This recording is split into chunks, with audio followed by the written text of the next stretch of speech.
Hello there, guys. Welcome back to Younes Talks Football. I hope all of you are doing well as it's double upload day. You're getting this. You're getting the preview for tomorrow's very, very important fixture, Chelsea versus Everton. Make sure you're here for later on. Now, in order to get an early preview into the preview, basically, head over to Shootout. The Premier League predictions are now uploaded, so you can go and have a look over there, see what we've got to say, myself and George, over not just Chelsea Everton, but all of this weekend's fixtures and how it's all going to be looking at the end of it. So make sure you're going to have a butchers. Enjoy. And make sure you're there as well. We've got a big video coming out tomorrow morning. And then we've also got the watch-along. Chelsea, Everton tomorrow. So make sure you guys are here. We'll also be keeping up to date on the other games that are happening around that time because it is a 3 p.m. UK kickoff. So make sure you guys are there. But I did say I was going to give you guys a double upload. And today that is it. And we're starting off with the letter to Maresca, should we say. The message to Maresca. We need to get ourselves out of this little situation. And I feel like it's so much more easier than it's anticipated. And it's so much more easier than what Maresca's actually making it look like right now, right? The problem isn't trying to get everything clicking just, out of the blue. I honestly think that it's a case of just simplifying everything. Maresca recently has shown that he likes to overcomplicate things. And we've got this problem now where we can't beat the so-called littler teams, the smaller teams. I don't want to say that too much because, especially when you're losing to these sort of teams, you can't really call them small, can you? With all due respect. But when we're talking about the levels compared to Arsenal, Manchester City, Liverpool, when they were anticipated as the defending champions, Man United even, right? These big clubs. I realise I didn't mention one. Spurs. But you get the gist. The others, we're struggling. We're struggling, and I've come to the consensus personally, especially with that Atalanta game, that he overcomplicates because it does work against the bigger clubs. But there's a reason why it does work against the bigger clubs. Especially like us, when we go in as the underdog, and not just the underdog because of the level of players we have compared to them, but tactically. You'd think that Arsenal, man for man, tactically are superior than us. You'd think Barcelona, man for man, tactically are superior than us. You'd think all these big clubs, PSG, no one gave us a chance, right? We go into these games having to draw up a complete game plan based on how we're going to stop that opponent. And when you do that against the bigger clubs, that can work when you've got the personnel to execute that way, which is catered. It's tailored to that team. It's like going into a tailor and asking for a suit that fits your shape only. Not anyone else, just you. It's specific for that game. If you take a step back and think outside the box, you can't take that and expect it to work against everyone else. Right? Well, the problem here isn't about taking that one thing against that one team to work against everyone else. The problem is that he hasn't drawn up a way that is based on the strengths of Chelsea to go up against everyone else. What he's doing is trying to use the same logic of draw up this one plan for this one team and it's going to work. And if I can replicate that against every single other team, that's going to work against them as well. Wrong. And I don't want to sound condescending because at the end of the day, Maresca is a fully fledged Premier League manager now. He's worked under guys like Pep. He's not stupid. Which baffles me when I see him do the things that he did against Atalanta. Because prior to that, we've seen him make mistakes and he's come out and admitted. He's come out and said, yes, okay, no, for example, the whole Fofana and Josh Achiampong situation. Fofana couldn't play, cool, no problem. He didn't bring Josh in, he brought Tosin in. Then we regretted it. And he said that, I regret it, I shouldn't have done that. And I'm going to go into more on what Maresca has said in the press conference later on in the preview for Chelsea versus Everton. But He needs to just find a way that fits us. Because it's clear what he's doing, this chopping and changing and tinkering, and then we go back to the common fan would look and go, yeah, no, rotation, there's this constant rotation. No. The rotation in some aspects is necessary. That's not the problem.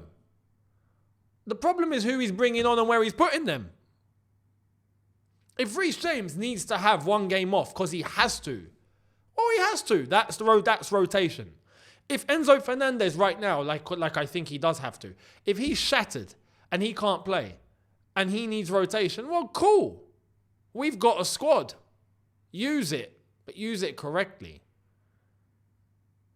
What he's done and what's baffling is against Atalanta, he decided to do things that just don't make any sense.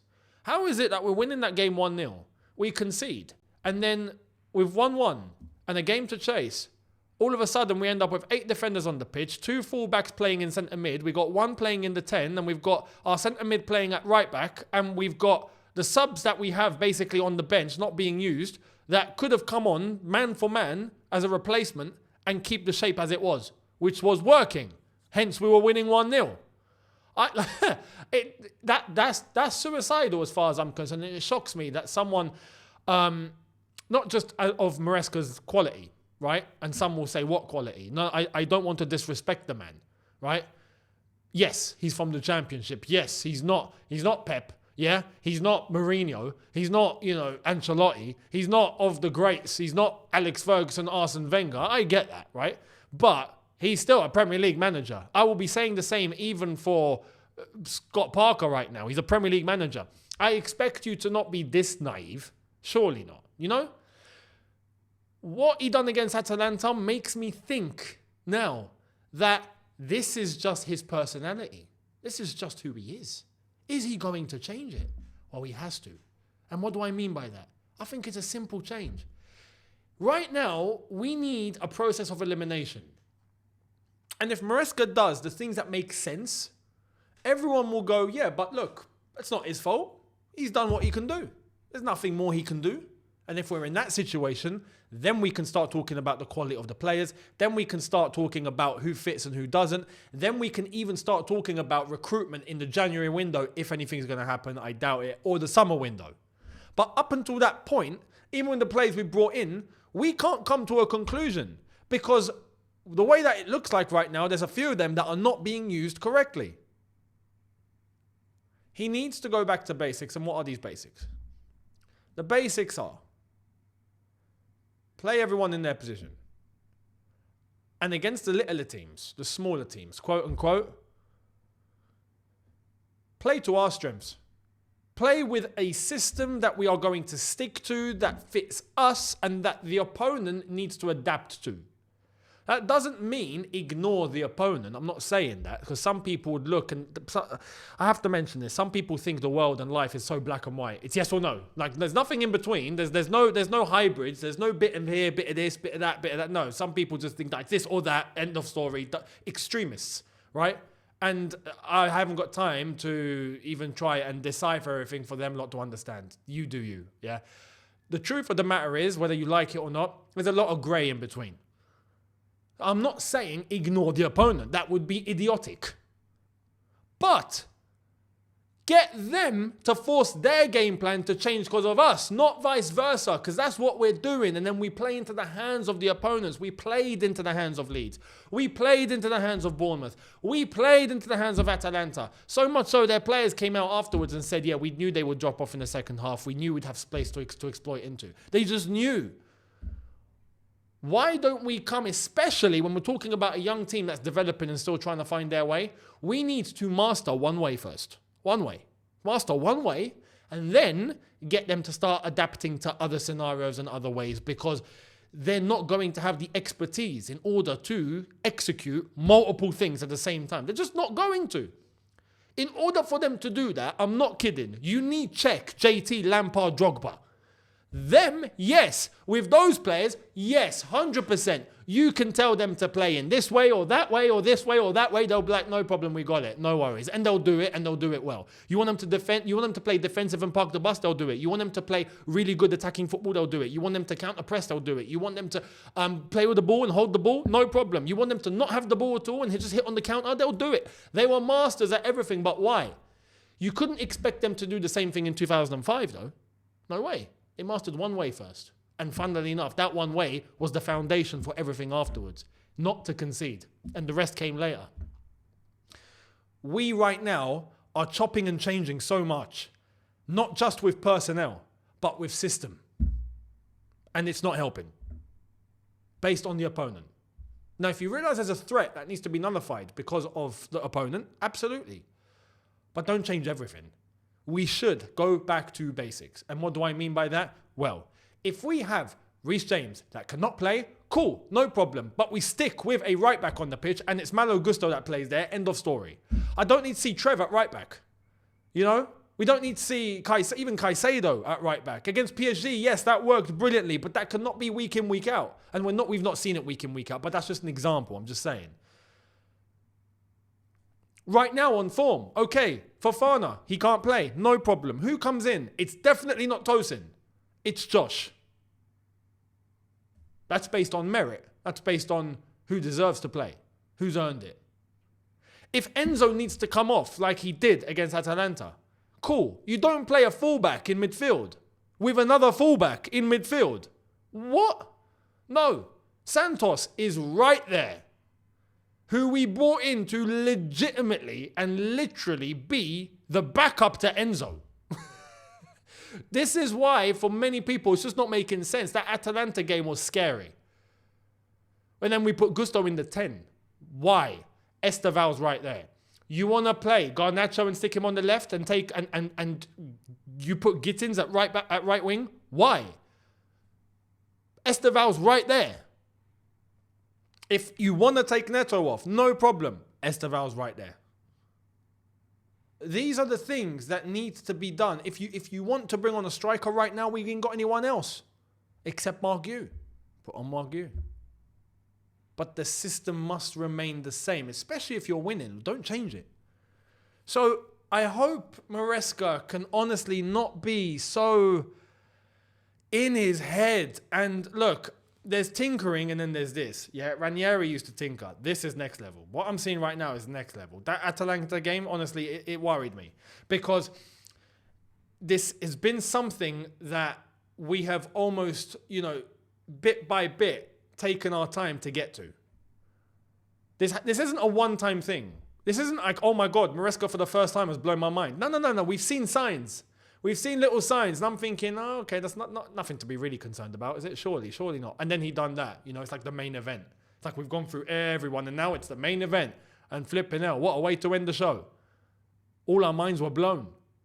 Which makes me believe, no, this is just who Maresca is as a manager. And if that's how Maresca is as a manager, we're not going to go very far. I'll be honest.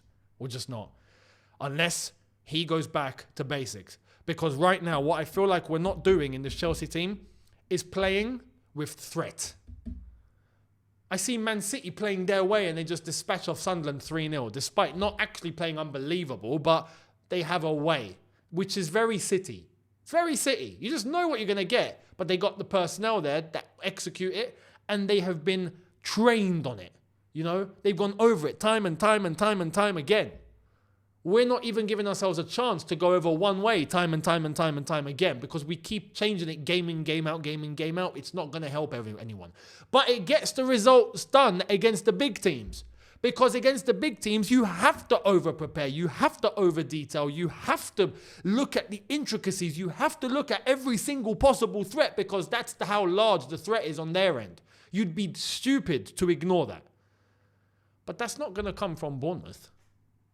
That's not going to come from Leeds. That's not going to come from... It shouldn't even come from Everton. It's not going to come from Burnley. It's sure as hell not going to come from Wolves. So this is the point. But Maresca, I feel like, needs to put in the same level of detail and analysis into every single team, which is fine. The analysis part I actually don't have a problem with, but don't overcomplicate it. Simplify it. we should have a team and a level that is strong enough to play one normal way that we are catered to, that will get the job done against Bournemouth or against Everton on the weekend. We should. But we don't allow it. And then when we see ourselves play, we're very slow. We're very static at times. We recycle the ball way too much. Sideways and backwards, way too much. Why? When we have the opportunity to kill, and if there was a little bit of blend and a little bit of speed to our game, which comes with doing the same thing over and over again, it comes with repetition, maybe we'd be able to kill off opponents quicker and score goals that we should be scoring that we're not even getting to create the chance for because we're taking too long. And then we got to recycle, and then everyone's back in position. And then we say we complain against low blocks. No, we're not helping ourselves. We have the team and the quality to kill low blocks, but we take too long. And that comes from when the players are not quick to react, and they're not quick to adapt, and they haven't built a bond. And Maresca feels like things always need to keep changing. Play players in their positions and just execute. Keep it simple. We should be able to. And now we did a video on George's channel. Go over there and have a look. But we went over and he put out the team off the top of his head. And I'm going to put it to you because I agreed with it. And I think many people agree with it. Imagine this, right? Sanchez in goal. Reece James right back. Cucurella left back. Cucurella is another one. He needs to rest. Okay, cool. Take him off. Put Hato left back. No more centre back. Left back. Done. Right? But Cucurella left back. Reece James right back. Right now, Fofana and Trev, centre-backs. They're the best centre-back pairing that we've managed to come to. Caicedo, Enzo. Cole Palmer. Esteval, Pedro Neto. João Pedro up front. Realistically, that is a team that we all know that's probably the best that we got. Or even, if you want to, in that front line, because we actually have personnel there. If you want Garnacho on the left, Pedro Neto on the right, and then you can choose between Palmer and Esteval on the 10, it'll be Palmer, right? Cool. This whole thing about Esteval taking his time, we can compensate for that. And then João Pedro up front. That's our strongest team. But that shape stays the same. It doesn't change. That is how we need to be moving, and allow the players to play that way, and allow the quality to start showing, allow those bonds to start forming, allow those relationships to start growing. We're not there yet. Let me know if you think that 11 is good. But have we seen it enough? Tell me, have we seen it enough this season? That shape, that formation, that personnel. Have we seen it enough this season? No, we haven't. No. And that's what we're missing. So he needs to not overcomplicate, simplify it, and then we'll be able to go from there. So starting tomorrow, we should be able to put a team on the pitch, get their heads together, keep it simple, use our power, use our threat, try and play a little bit more direct from A to B quickly. That way we utilize the time. Because every time we don't, we allow the opponents to get back into position. They decide to go a little bit more compact, a little lower, make it hard for us, and then we complain that we can't score. So, let me know your thoughts. Now, I'm going to go over some news before we wrap up. Talking about Maresca, check this out. This is gonna look weird, but here it is. Enzo Maresca has won Premier League Manager of the Month for November. Congrats, because for that month, he deserves it. For that month, he actually deserves it. And in the press conference, he did say, yeah, it's December now, so... But he did win every game, except for the Arsenal game where we drew 1-1 and we were down to 10. So, yeah, Manager of the Month, I would say correct. He definitely won't be getting it for December, though. That's for sure. So, that's that. Now... let me know your thoughts in relation to all of that. As we get into the shirt sponsor to end, here's the latest on the shirt sponsor. I'm going to show you what an Arsenal page decided to come out with, and then I'm going to show you what journalists have decided to come out with, and we're going to compare. Pay attention. Here it is. Chelsea have seen an exclusive deal with Deal for the front of shirts sponsor fall through after Arsenal presented their global scalability power in comparison to Chelsea. Deal is now set to become Arsenal's sleeve sponsor. Now, at face value, that sounds horrific, right? That sounds like Arsenal swooped in and we've been absolutely done. Right, now, let's hear what Simon Johnson's had to say. Chat about Chelsea missing out on front of shirt sponsor with Deal due to them agreeing partnership with Arsenal instead. I'm told they were never under consideration for front of shirt, as they only had budget for shirt sleeve, and club already have shirt sleeve sponsor for the season with FPT.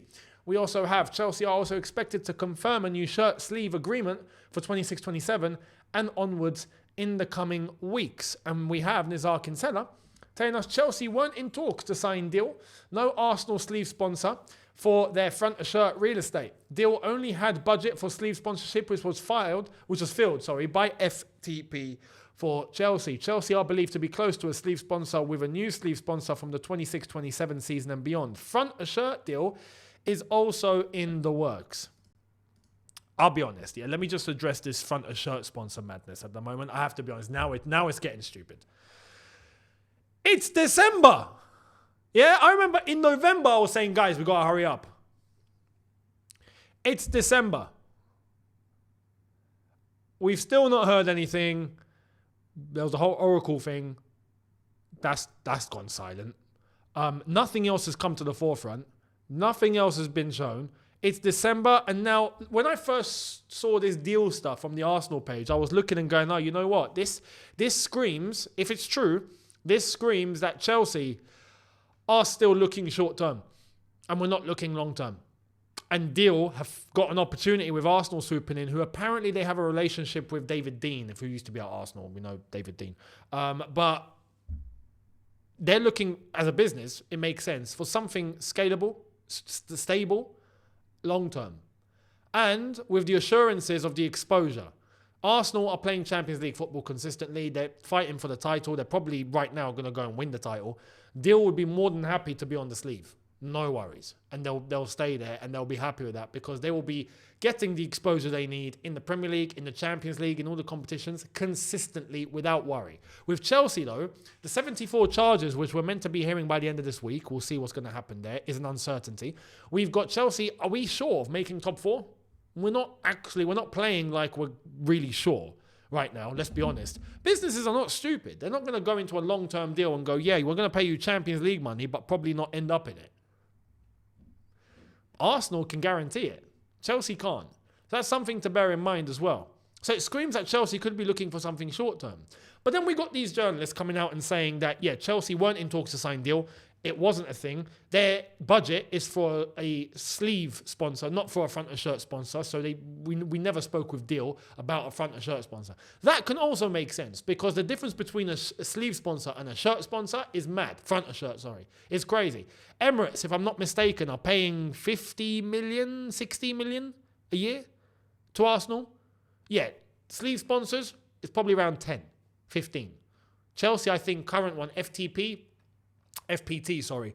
I think are paying 19 million. We've actually got a really good deal, but that's only for this season. We've got to come up with something for next season, and we've still not got a front of shirt sponsor. It's December, so we're going to have to fill in the gap until May again.